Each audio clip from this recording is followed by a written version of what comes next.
Hey guys, welcome back. It's Sarah and Whitney. Today we're going to do a podcast episode on you're still a good mom even if. This is a good one. So this one's just kind of things we've felt, things we've heard, things we've seen as moms that maybe people don't talk about, say about. Yeah. But you're still a good mom. Oh, yeah. Still a good mom. So one of the things I think a lot of moms kind of beat themselves up over is, especially if you have an older child or older children, is that maybe you get pizza for supper and it doesn't have all these veggies and fruits and it's not this quote unquote balanced meal, and you feel like, oh my gosh, we went through the Chick-fil-A drive-through again and all my kid is going to know is fast food. You're still a good mom. Still a good mom. Hey, and pizza, tomato sauce counts. It does. And I think it goes back to it's unrealistic expectations. Yeah. And can we just go back to fed is best? Yes. They even breaks it down to breastfeeding versus formula. Yeah. Fed is best. Fed is best even after you're done with breast or formula feeding and you go through the drive-thru again and you're like, oh my God, my kid's having chicken nuggets again. You know what? They're happy. They're fed. You're doing the best you can. You're doing the best you can. And honestly, it might save your sanity in the moment because they're pretty excited about getting those chicken nuggets. Sometimes we do Chick-fil-A after just a hard day. Yeah. Because I know that they're secured in their car seat. They can eat on the way home because my car's already super messy. Oh, yeah. I clean it, I have to vacuum it, occasionally because there's definitely some like a field of dead fries, I call them, oh, yeah. that just, they're not like they're black, but we find them. We get that and goldfish. We figure it out. Super fun. Yeah. But sometimes I'm just like, the process of making dinner, cleaning up the kitchen when there's going to be thrown sippies, milk everywhere, just going to be hysteria. I know I mentally just can't do it today. And that's okay. That's a personal boundary. And I know I'm like, we're doing Chick-fil-A, guys. Yeah. Let's load up. And they get excited. They love it. Yep. They love it. Wednesdays are usually the days that I work latest. And so I go get the girls. And so that's usually the drive-through day. Yeah. And more often than not, we do Chick-fil-A because I feel like there's a little bit of variety. Yeah. We can do a fruit cup instead of fries. Like, I feel like I can, have a little balance, a little moderation there if I so choose. But then my 5-year-old, she's like, oh, we're going to Chick-fil-A. Loves it. And she gets so excited. She loves their lemonade. Yeah. So, I mean. As do I. Yeah. Yeah, for her, it is a treat to get a Chick-fil-A lemonade. So take that guilt off and just think about the Chick-fil-A lemonade. Yeah. Okay? It's good for all. I promise you, that's not going to be the detriment to their health. No. What is going to be the detriment to health is if mom loses it. Oh, yes. And and when we say lose it, it's just, you got to know if you're already tapped out that day. Oh, yeah. Again, those personal boundaries. Looking at yourself and saying, if I hit my limit, is it been work? Is it my spouse? Is it, a life circumstance that I'm working through? Is it a family issue? Is it a health issue? Yeah. It's a lot weighing on me right now. Oh, for sure. What do I need to do to be the best mom in this moment? And giving yourself that break. Absolutely. I think it's also okay to say, going to the newborn stage. If it's not that instant connection, you're still a good mom. You're still a good mom. There could have, we've talked about this before, there could have been something that's happened in your pregnancy, in your history, that you've put up those guards, you've self-protected, or that birth was traumatic. Yeah. Or the fact is you're just like physically tired, sleep deprived, overwhelmed. We're exhausted all the kid's time. Crying. You love them, you're a good mom, but that instant connection does not determine anything. Absolutely not. So, and the thing is too, I don't know, I'm sure most of you moms have heard this before, but it just really crawls all over me when someone tells me to enjoy every minute. I'm here to say I don't enjoy teething. No. I don't enjoy the food throwing stage that I'm in with my toddler right now. I don't enjoy getting up 15 times a night in the newborn stage. Yeah. We're still good moms. Yes. Not every moment is a Kodak moment. No. And that's normal. And you're not going to see that on Instagram. No. Like, people are not going to say, hey, this is the moment I thought I can't do this anymore. Not, just saying like this momming right now is so hard. Oh, yeah. I think it's okay to say this is really hard. Yeah. It's okay to say I miss my old life. Yeah. And sometimes, I've said this before, my youngest one, not a good sleeper. Mm-hmm. My oldest one, she's at a really fun age. Yeah. We can go and do stuff with her. She's potty trained, so we don't have to bring the diaper bag for her. She can really be involved with us. But then my youngest is still on a nap schedule. Like, she still has to have a nap. We're nap trapped at our life, too. And so it's so hard because I want to go and do things with my older one, but then I still have to be mindful of my younger one's schedule. That's hard, yeah. And it's very hard. Because you kind of feel like whichever way you do it, one of them can't be happy, or or like you're balancing this. And so I sometimes have that guilt of, man, if it were just one, it would be so much easier. And I do feel guilty for that because I love my younger daughter with all my heart, but I'm not a bad mom. No. For thinking, oh, this would be easier if she were a little bit older. Right. No. Because at some point she will be older and it will be easier as far as like schedules and like a zoo trip, for goodness sakes. And they're more independent. Yes. You don't have to take the house and home. Exactly. Don't have to pack the diaper bag and all the things.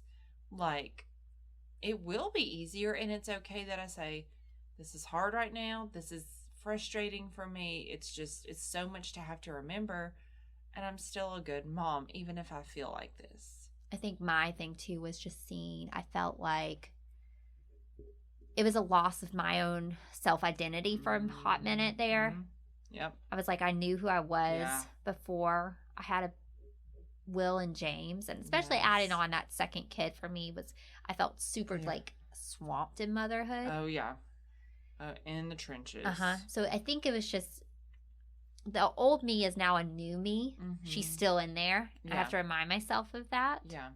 And I try to do little things that fills my own cup. Yeah. Which is hard because I'm the one who has to arrange like a babysitter or do it like when they're in school or whatever. Mm-hmm. So it is more work for me to do what I need to feel like me. Yeah. Or give myself a break. Mm-hmm. But I'm always grateful for it. Yeah. But I don't think that's, I think that's a conversation that people just like, you're supposed to, especially in the South, right? Yeah. The South can sometimes be really hard because you're just supposed to grin and bear it. And I think it's just that, like, you have to be real with yourself and say, this is a hard stage. This is a really hard moment. Mm-hmm. I'm not, like, my James, he does not like to has a diaper change. We're at that stage where it's like wrestling an alligator. So he has to stand. Yes. So it's a whole, like, you have to try to take off the diaper. God forbid it's a number 2. You're catching, and he's moving. All the things. Because it's very triggering to me when he's like screaming bloody murder, flying back and forth. Yep. So we do it standing up. Yep. I don't like that moment. No.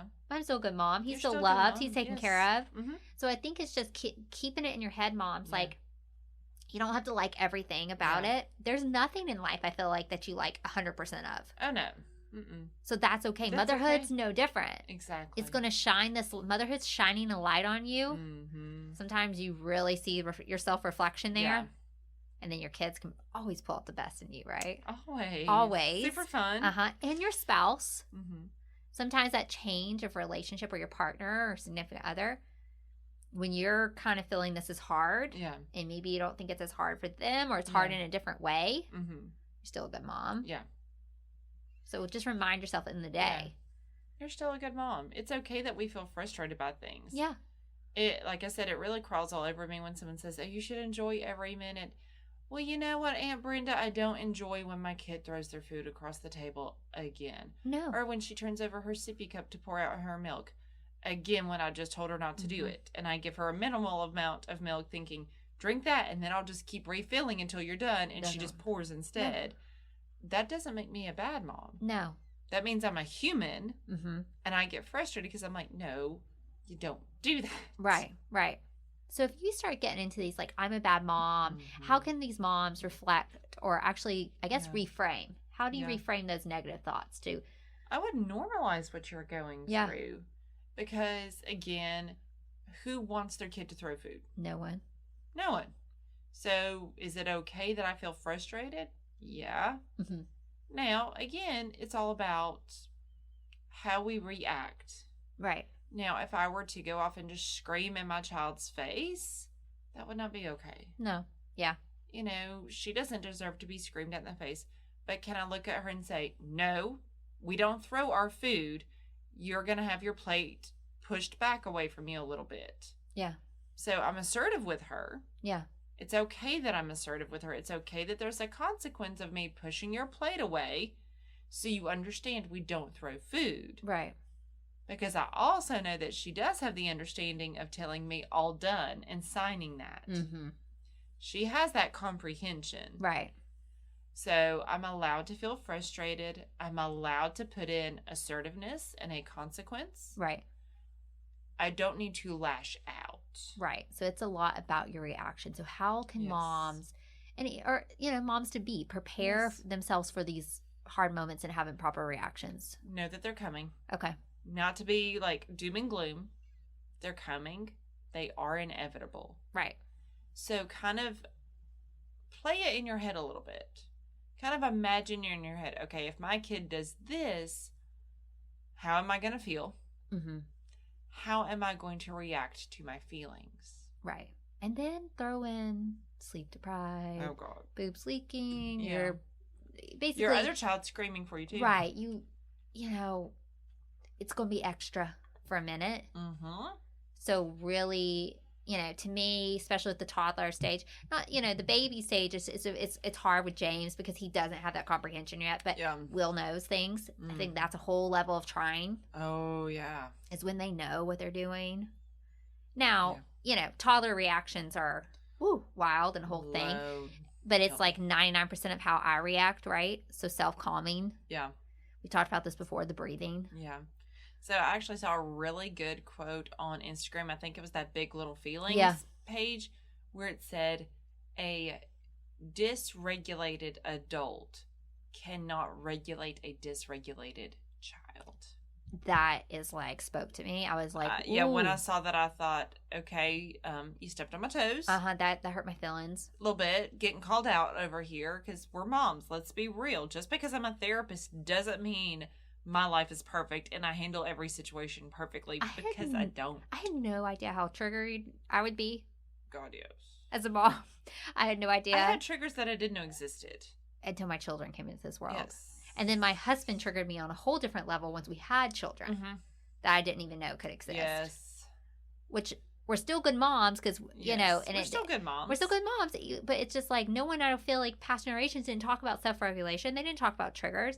They didn't talk about... And why do you think our generation's in therapy now? Because we were told suck it up, buttercup. This is how it is. Your feelings is. Don't matter. You quit that crying. And here we're trying to talk about feelings. Yes. And they get really uncomfortable. Going back to your Aunt Brenda there. She don't want to hear how you're processing. She don't want to hear about how you're trying to look at yourself, do better. And that's a whole other topic and issue is generational differences. So mamas, you're here doing the hard work. It's so much harder to recognize, hey, I'm having myself and I having a really hard time here. Yeah. Like with this situation, I'm having a hard time being calm. Mm-hmm. I feel almost kind of out of body when I get to a point. Yeah. And I have to ground myself. I've been working on our grounding techniques. Look at you. I'm trying, Good Whitney. job. I'm trying. If it's just that deep breath. Mm-hmm. Sometimes even you talked about going outside. Yeah. Okay. Just for a second. Yeah. In that moment before you respond. Yeah. And you know what? You're becoming a better mom. Absolutely. By saying, hey, okay, I'm having a moment. This is what I need to do. Mm-hmm.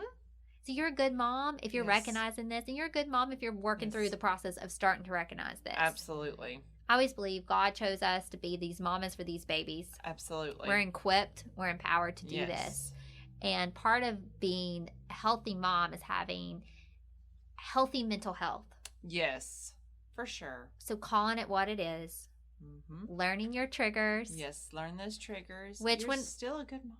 And you're still a good mom. And you know what? If sometimes you need to check out mentally, say, hey, I need to, I want to go to a grocery store by myself, which is not a luxury, honestly. Yeah. But if that's what you need to do, I mean, we'd all love to go to the spa, but that may not be realistic. Yeah, I was about to say. It may be literally you take a walk around the block by yourself. You listen to a podcast. You listen to us. Exactly. Whatever. That's right. And have that moment. Uh-huh. That's that to me is gold. Yes. Fill your cup, whatever that is, 5-10 minutes. Heck yeah. Set those boundaries. Mm-hmm. Like we was talking before. Absolutely. Hey, so-and-so, this is not going to work for us right now. Mm-hmm. I need you to do X. Exactly. And we're going to do whatever. That's right. But guys, you're still a good mom. And let me tell you something about Instagram real quick. It's not real. It's not. So you see these moms, the bounce back. Okay. Oh, love. There's probably 15 spanks on them. If not, that's genetics or they're blessed with something that is just not normal. Yeah. Okay. Not the norm. Not the norm here. Like it may happen for some. It did not happen. Mm. It took a lot of work, especially C-section moms. Yeah. That's a major surgery that you had there. Yeah. And they're cutting through that and it's to rebuild. Mm-hmm. Or even my youngest is almost 2 years old and I still have 8 pounds from that pregnancy I haven't lost, but it is what it is. It is what it is. You're still a good mom. So don't judge yourself against unrealistic expectations. Yep. You're doing awesome. We're here to support you. That's right. And as always, we're here for you. That's right. Till next time. That's right. Bye, guys.